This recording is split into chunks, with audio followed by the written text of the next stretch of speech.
안녕하세요. PP 채널입니다. 마태복음 7장 7절에서 8절 말씀을 보면 예수님은 하나님께 구하면 하나님은 반드시 그 기도에 응답하시고 간구하는 것을 주신다라고 말씀하십니다. 제가 대략 요약해서 말씀을 읽어 드릴게요. 구하라, 찾으라, 두드리라. 하나님께서 구하는 자에게 반드시 주시니 하나님을 간절히 찾고 하나님께 간구하라.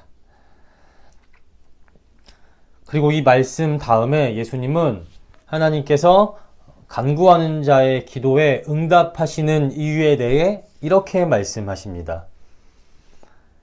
자기 자녀에게 좋은 것만을 주고자 하는 부모의 마음처럼 아버지 되시는 하나님께서 그분의 자녀인 너희에게 가장 좋은 것을 주려 하시기 때문이라.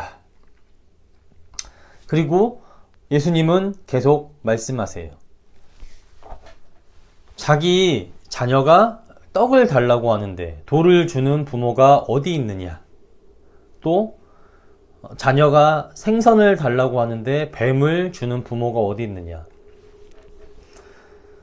이 마태복음 7장과 같은 내용을 다루는 누가복음 9장에서는 여기에 한 가지를 더 추가해 말합니다. 자기 자녀가 알을 달라고 하는데 전갈을 주는 부모가 어디 있느냐. 이 말씀을 읽으면서 저는 조금 이해하기 힘들었던 부분이 있었던 게, 내용은 알겠어요. 구하는 것을 주시는 하나님, 좋은 것을 주시는 하나님, 이런 내용은 알겠어요. 근데 왜 하필 예수님께서 비유를 하셨을 때 떡과 돌을, 그리고 뱀과 생선을, 또 알과 전갈을 서로 묶어서 비유하셨을까? 이게 조금 이해가 잘 안 가더라고요. 떡과 돌, 뱀과 생선, 알과 전갈, 이게 서로 무슨 연관이 있을까? 무슨 연관이 있길래 예수님께서는 이것들을 서로 묶어서 비유하셨을까요?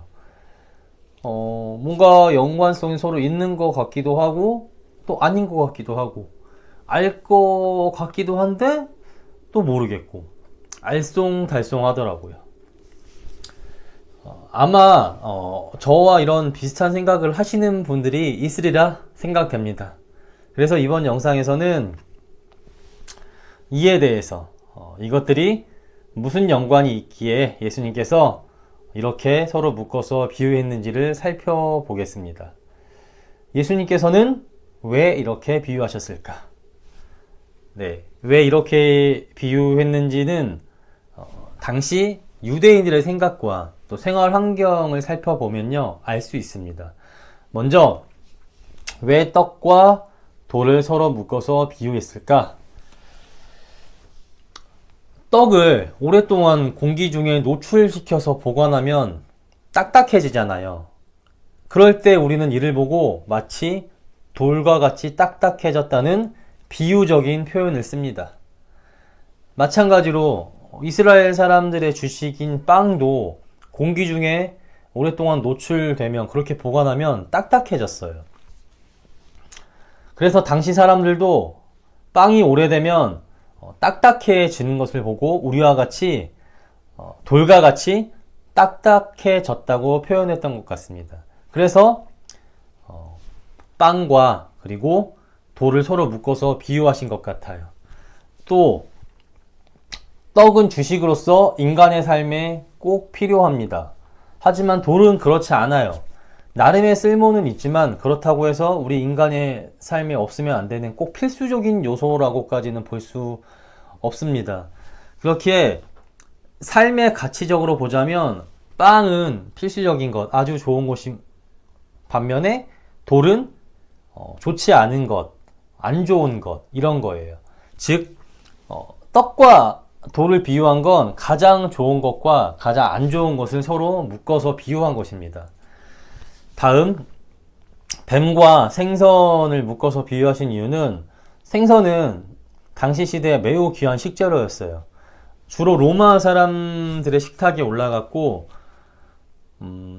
매우 고급 재료라 일반 서민들은 쉽게 접할 수 없는 그런 식재료였습니다. 그래서 어부들도 물고기가 잡히면 바로 팔았고 상처가 나거나 뭐 작은 이렇게 상품 가치가 없는 것들만 주로 먹었다고 해요. 또 장어나 물뱀 같은 거는 먹지 않고 그냥 버렸습니다. 왜냐하면 로마 사람들이 이걸 먹지 않았고 또 유대인들도 그들의 율법 중 하나인 음식법에 따르면 지느러미가 없는 물고기는 부정한 것으로 여겼기에 절대 먹지 않았어요.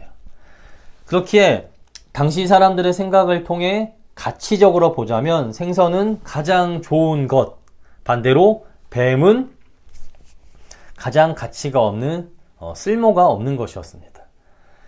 마지막으로 마태복음에는 없지만 누가복음 11장 12절에는 이러한 내용이 한 가지가 더 첨가되어 있습니다. 자녀가 알을 달라고 하는데 전갈을 주는 부모가 어디 있느냐?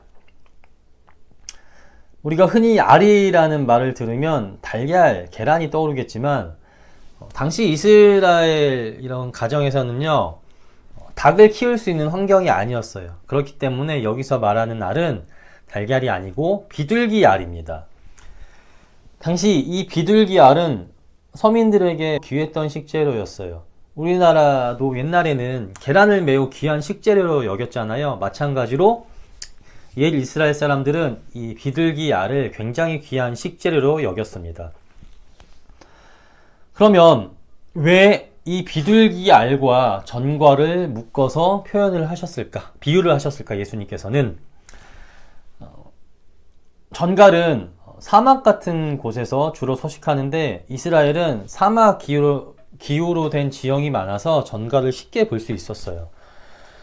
그중 흰색 전갈이 있었는데 이 전갈이 둥글게 몸을 말면 마치 비둘기 알처럼 보였다고 합니다.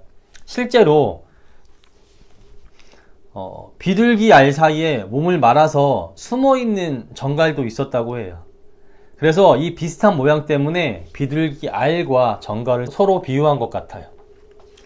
하지만 알과 전갈은 가치적으로 너무나 달랐습니다. 전갈은 독이 있기 때문에 자녀에게 주면 다칠 수도 있는 그런 위험한 동물이었고 또 유대인의 음식법에 따르면 이 또한 부정한 동물이었기 때문에 절대 먹을 수가 없었어요.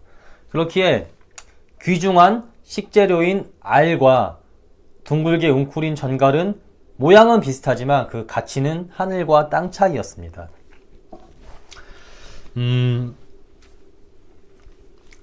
빵과 생선 그리고 알은 가치적으로 보았을 때 좋은 것들이었습니다.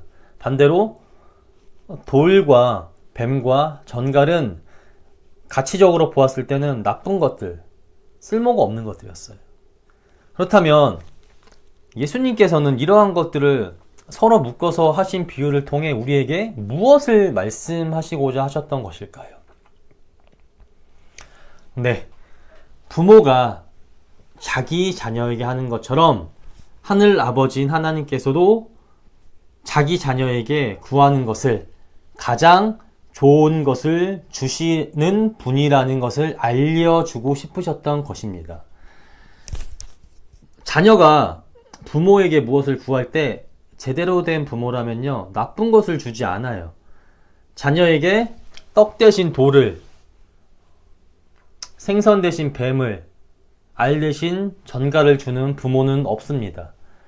아니, 오히려 그보다 더 좋은 것을 주려 하고 자녀가 해달라는 것을 못 해주거나 더 좋은 것을 해주지 못해 아파하는 게 부모의 마음이에요. 예수님은 이러한 부모의 마음을 비유하여 하나님께서 자녀인 우리를 어떻게 생각하시는지 알려주고 그렇기에 아버지 되시는 이러한 하나님께 간구하라고 말씀하시는 것입니다.